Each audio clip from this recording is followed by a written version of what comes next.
one stock that's definitely going to see a lot of action would be DCB Bank. Strong earnings came in with perhaps a slight hiccup in slippages, but very slight.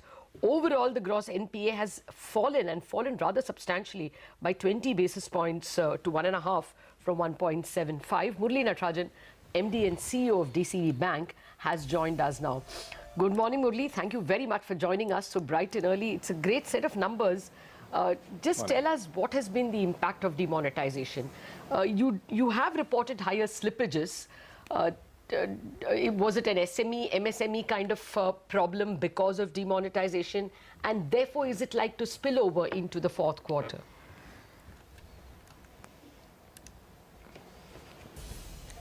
So one of the biggest gain of demonetization has been the CASA growth.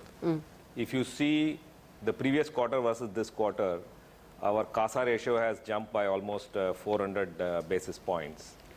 Now, CASA growth is one of the toughest thing in banking. So I would say that this has given us at least anywhere between 6 to 9 months kind of advantage in terms of CASA growth. This quarter particularly, the loan growth was muted because people were very busy dealing with the branch traffic, and also customers were busy dealing with their demonetization related issues. So loan growth was, I think probably we are like maybe 60 days behind. So I am hoping that the loan growth will pick up in this coming quarters. As far as the slippages is concerned, let me just explain the gross NPA number that is there reported.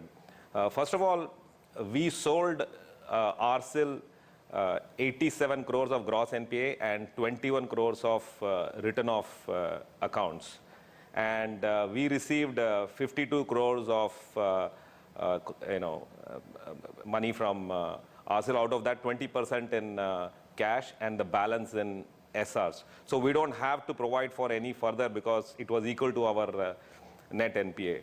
In terms of slippages, Reserve Bank of India had given first 60 days and then 90 days for loans less than 1 crore. While we gave customers case by case opportunity to not pay the loan, but in our books we have treated that as NPA, and that would be almost so we have been very conservative, so that would be almost 30 odd crores. I do think that we have to watch out for slippages in the coming months, but I don't have any major concerns in any portfolio. Okay. So that's interesting. 1 minute, Anuj. Sure. Since you say you provided for the under 1 crore loans, although the Reserve Bank has given you time, you didn't recognize them as NPA. You just provided for them. We recognize that NPA and provided for it. Okay. However, as far as the customer is concerned, wherever the customer has required time, we have given that time to customers. So we have been conservative in recognizing that NPA below 1 crore. Mr. Natrajan, good morning. The other talking point is your net interest margin, 3.95% for this quarter. Do you think you'll be able to sustain it, maybe improve it in coming quarters, or will we see a hit as we move forward? Whenever we prepare our business model for the long-term business model, we assume that our NIMs would be anywhere between 370 to 375 basis point. Of course, we have consistently done better than that assumption of NIM. There is a lot of pressure because banks are flush with deposits, so there is a lot of pressure on yield. In the coming months, I do believe that there will be quite a lot of pressure in terms of yield. So I'm not so sure it is possible for us to sustain the NIM. The advantage, of course, is that our CASA ratio has gone up. Of course, consistently, the MCLR is starting to reflect that reduction. If you see our yield, March compared to now, yields are down by at least 50 basis points, and the cost of fund is also about almost 60 basis points down. Okay. Mr. Natrajan, good morning. You did mention that your loan growth has been muted in this quarter, but it will pick up in the coming quarters. Can you just tell us what was the sequential movement in loan growth? We know that the year-on-year growth was 24%, and more importantly, going ahead, can you split it up for us in terms of, commercial vehicle loans, mortgage, SME? Where do you see a recovery come through over the next couple of quarters? So the trailing quarter growth is approximately 2%. So like I said, we lost about 60 days because the bank was also quite busy with a lot of activities, and so were the customers, chartered accountants, other banks, everyone was busy. And therefore, the loan growth was kind of muted in this particular quarter. Our portfolio is a diversified portfolio. 44% of our book is in mortgages, 11% is in SME, MSME, 17% is in agri-inclusive banking, 12% is in other retail like commercial vehicle, gold loans, etc. And about 16% is in corporate. We see our aim is that we should be able to double, at least the ambition is to double the book in 3 to 3.5 years.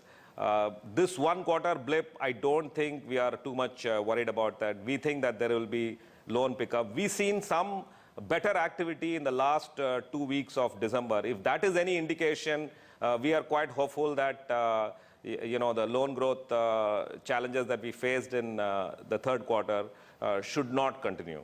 But however, we will wait for this quarter. Again, like I said, our aim is to double the book in 3 to 3.5 years' time. Okay. Murali, did I get you right? Although your slippages have increased, your GNPA has fallen because partly recoveries and partly sale of loans to ARCs, right? Therefore, there is a possibility, because you are worried That's about correct. a segment of NPAs, a segment of small loans, that your NPAs could rise in the fourth quarter. I always am very conservative, and I'm planning for the NPAs being a challenge because we are dealing with an SME segment. Our bank is focused on self-employed and SME segment. So we always have to be on top of analytics, collections and recoveries to make sure that our NPAs remain in the zone that we have planned it to be. So given the current situation, I do believe that there may be some uptick in NPAs, but it is unlikely to be of any worry for us. You're the man best placed to tell us, now that the economy is reflated with cash and will get better and better with each passing day, is this a passing worry, the worry that you have with respect to your SMEs?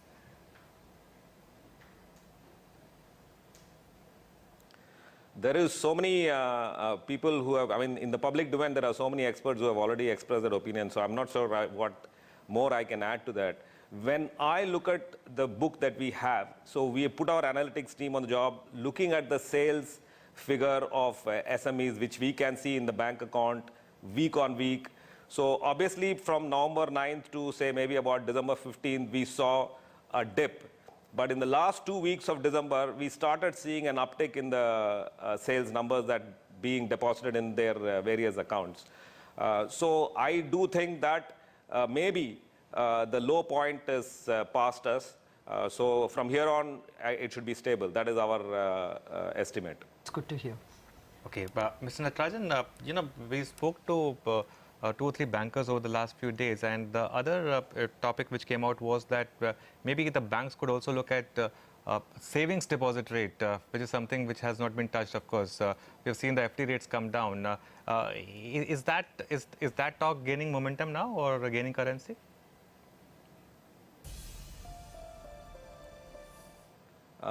We are paying 4% on savings accounts.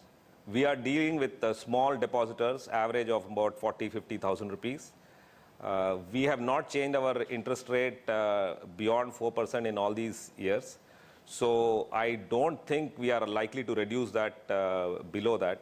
The banks that may be paying higher may need to consider, I guess, given the current market conditions. Term deposit rates are coming down, so that is good news for loan customers, because we will see reduction in MCLR step by step. Yeah, no, Murali, actually this talk came from none other than Mrs. Bhattacharya herself, because the other people flooded with a lot more money and who can take a call perhaps. But I just wanted to ask you, how much of the deposits do you think will stay back?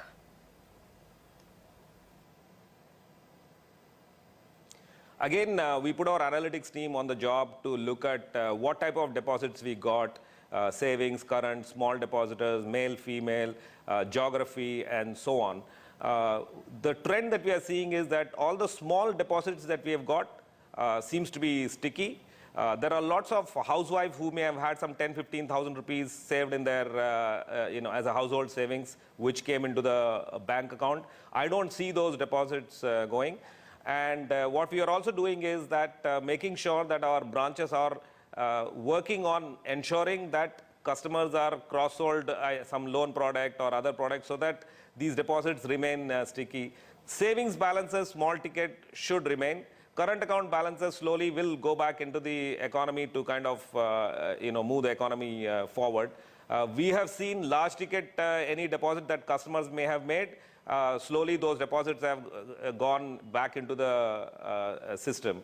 So I think that savings account, small ticket deposit that we have got should be sticky is what current indications Is the are. saving current split? And we are very happy about that. What is the savings current split of the incremental deposits? Probably about 65-35. 65? Yeah, about 65-70% came in savings. Okay. Okay. Yeah. One more big stress, or rather, a big issue for a lot of banks like yours lately has been the stress building up in the loan against portfolio segment, which is one of your core products. And you have a huge exposure there, more than 40% or so. Should we be concerned about that over the next, say, 3 to 6 months because of what's happening with demonetization, etc.?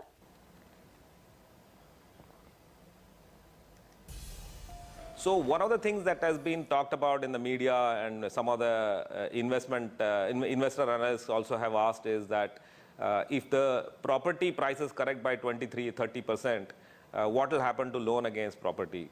We looked at our portfolio. First of all, we deal with small ticket loan against property. The average ticket size is about 40 lakhs or so.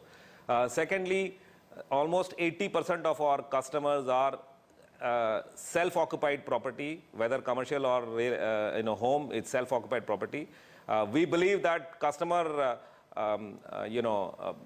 behavior is unlikely to change. Also, if you look at loan to value ratio, we are at an average of some 60-odd%. So that's a lot of safety that is there in that portfolio. Having said that, I worry more about cash flows being impacted by either economy or business model of the customer more than the property price correction, because just because of some 20% property correction, I don't think we should see any delinquency in our loan against property. 60%? We try not to do any high ticket loans in loan against property because we believe that high ticket. Sorry? What was the 60% level you were speaking about? Go ahead. 60% of what is LAP? Loan to value ratio. Supposing the the property LTV. value is 100, Okay. our loan would. Okay. No. Sorry? What is your LAP proportion as a proportion of total loans? So 44% of our book is mortgages. So I would expect about 70-75% of that would be loan against property. So almost 28-30% of our book would be loan against property. All right, Murali, it's a pleasure speaking with you. Thank you very much for joining us, and all the very best for the current quarter and for the entire year as well. Okay, I think the key